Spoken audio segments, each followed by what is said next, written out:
But you know, we have in the United States we have the highest rate of incarceration in the world. In the world, we're the richest country in the world, and we put the most people in prison. And what we're heading toward is a prison industrial complex, and it's really scary.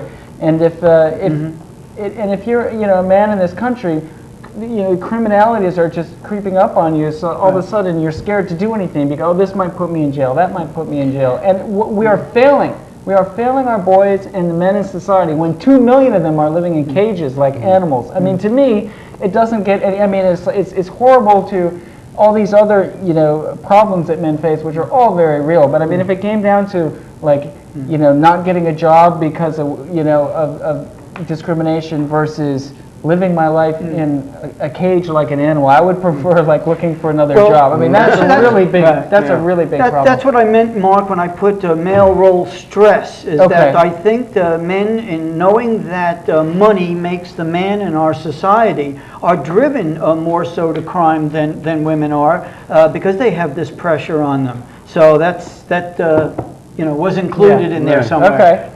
Okay, and what's your number 3? So that's number 11. And then my third one is number 20, disposable fathers, and this has to do with the father's rights thing. One of the reasons I think that a lot of men and boys in this problem are having problems because they did not have meaningful contact with men growing up. It's so important. Every study shows that it's more important than having money in the bank. It's more important than going to a good school. It's more important than having a good education. The most important thing for young men and boys to keep in line is having a positive male role model, usually the father, in the house growing up. That's the number one thing. So again, if we could fix these top couple of problems, like so many things, some of these other problems will follow, I believe. Okay, Peter, let's hear yours. I'd say, for me personally speaking, and for a lot of people at National Coalition of Free Men, probably number 11, male role stress. And I think that another way of putting that would be to say that men are disposable. In other words, so much of what we do is unhealthy for us, so much of us denigrates our own humanness, it just doesn't matter. And you list here suicide as one of the problems. The male suicide rate in our country today is 4 times that of females. We don't even care. As a matter of fact, we romanticize the death of the male. There's a very wonderful song written by 2 of the most romantically oriented songwriters in American musical theater, Lerner and Loewe. The show is called Camelot. You no doubt have heard of it. Where Are the Simple Joys of Maidenhood? Sung by none other than Julie Andrews. She introduced this, and it includes the line, "Where's the knight pining so for me? He leaps to death in woe for me." So a man killing himself or putting himself in danger is wonderful, is terrific. And I think very strongly that as long as we as a society espouse these kinds of attitudes and shrug our shoulders when a man does jump to his death, there's a big problem. I agree completely with Mark that this male bashing is not to be underestimated in its importance. And I would simply add to his perception that we've become inured to the images of male bashing. It's amazing to me to think that 2 years ago on national television, there was a commercial running for a software product which featured a woman using her computer to chop off the penis of a wayward boyfriend in the comfort of her home. I remember that. Nobody batted an eye at this. If in an ad agency the flip of that had been proposed, a clitorectomy, I mean, the client would be outraged. But we just don't care. Whether it's a man falling out of a tree, winding up in a situation where if it had really happened, he would probably be a paraplegic, or alternatively being totally incompetent as a father, as a lover, as a worker. That, I think, infiltrates our thinking about men and the humanness of the whole sex. Finally, I'm going to pick as number 3 for me on the list, domestic violence. And the reason for that is because the model that's perpetrated by gender feminists in our country, which includes men, is the so-called Duluth model, which says that only women are victims. Every study that has ever bothered to ask the question, is a man ever a victim, has found that roughly 50% of the violence is initiated, not just on a reactive basis, is initiated by the female. And one of our own members of the National Coalition of Free Men found himself in a situation where he had bruises from his groin to his head, blood running down his face, and in the state of California, his wife, who was completely free of injuries, was by definition, under the laws of domestic violence, the victim. So when the police were called, he was laughed at. And as long as this image continues that only the female is a victim, we're in big problems. And I would also mention that this applies to men regardless of sexual orientation. I happen to have a gay male friend back home in New York, where I come from, who was undergoing chemotherapy and was very, very sick at home and had a very abusive partner who was a drug addict and kicked him out on the street. Now, had he been a woman, there would, or a lesbian, regardless of sexual orientation, there would have been an array of services for him. Yeah, nothing for a man. You know, what's the problem? So those are the three issues that I would choose. Very good. Okay. Very good, Peter. Roy? Okay, it's up to me now. Well, I say all 20 of them, Tony, because we're die-hard men's rights guys. But I have to say first, of course, because I'm involved with the Roe versus Wade for Men suit, I would have to say the non-existent reproductive rights for men.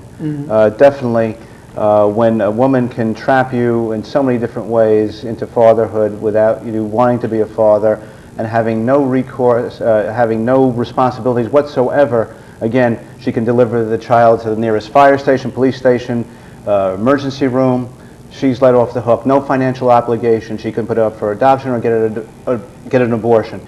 So, I mean, there's no responsibility whatsoever. She just, and a man will have a lifetime, or at least 21 years in New York State, of financial obligation. And the second issue would be what you call father's rights, but I call antiquated divorce laws. As far as, I mean, there's so many people in the entertainment business that have been successful, and they have their future royalties for things that they came up with while they were married. They have to pay those royalties, half of them, to their wives 20 years after the fact. It's insanity. And I know the creator, I think it was of The Simpsons. I forget, he has Matt a Groening? yeah, and I think he has I forget her, Jennifer Tilly, I think. I'm not sure if it's her or not, but his ex-wife still is on the payroll, gets a check for millions and millions of dollars every year. What did she do to deserve this? Spread her legs for a few minutes? I mean, this is outrageous. I'm serious. I'm really serious. It's legalized prostitution. That's what it is. So that's and the other thing is, if I don't get too hot and heavy about all 20, is affirmative action. I mean, a lot of us in the movement had careers thwarted because of affirmative action. I mean, I could not get hired in the mid-'70s when I was perfectly qualified. They were hiring unqualified females for the same positions, and I had the president before RCA merged with GE. The vice president of RCA, he said, "Roy, I'd hire you tomorrow." "I can't. I'm under so much pressure to hire women because there's been such an injustice over the years." I said, "Injustice?" I mean, men are still, even today, 2006, still perceived as the primary breadwinners in society. And if you're not the primary breadwinner, you are a bum. Or if you don't contribute to the marriage in a financial way, you're a bum.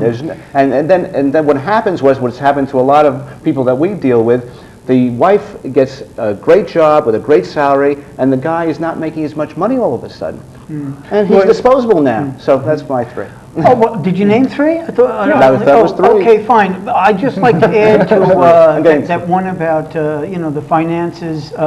You did the Geraldo show with me, the yellow journalist, Geraldo Rivera. Oh, yeah. And you remember him walking up and down the aisles before the show saying that he would not hire a man to be a crew member. All of the women running around, the assistant, producers and everything, all female. A man has been, who was married 5 times, who Kurt Vonnegut, the famous author, wanted to kill him for him leaving and cheating on his daughter, who he was married to at the time. And I remember he wrote a book, and he came on the Phil Donahue show when he had his own show to plug his book and saying what a bad guy he was, and all the women were going up to him like it was Geraldo. Geraldo. Oh, and when we were on the show, Exposed, I think was the name of the book. Yeah. And when we were, he was married to his producer, Cece, if you remember. No, it was Exposing Myself. Okay. That's right. I have the book. And he's a hero. He's a hero to everybody. So, I mean, it goes on and on and on. Okay. Well... okay, well, let's talk about the other issues that we didn't pick, Tony. Okay. Okay, so we have sexual harassment and gender sensitivity policies, subjective workplace weapons, and freedom of speech. This is very big. I mean, again, all 20 are very good, Tony. And your 21st one, Mark, was very good, too. Okay, I think this issue is, and there are a lot of issues like that on this list, where there was initial germ that was very valid thing, because it is true that there have been cases where women would be at work and the boss would say, you know, sleep with me and you'll get a promotion, or sleep with me and I'll let you keep your job. Let me and there just was the truth to that. Right, let me Hold on. interject. What I meant, I just wanted to, I know what you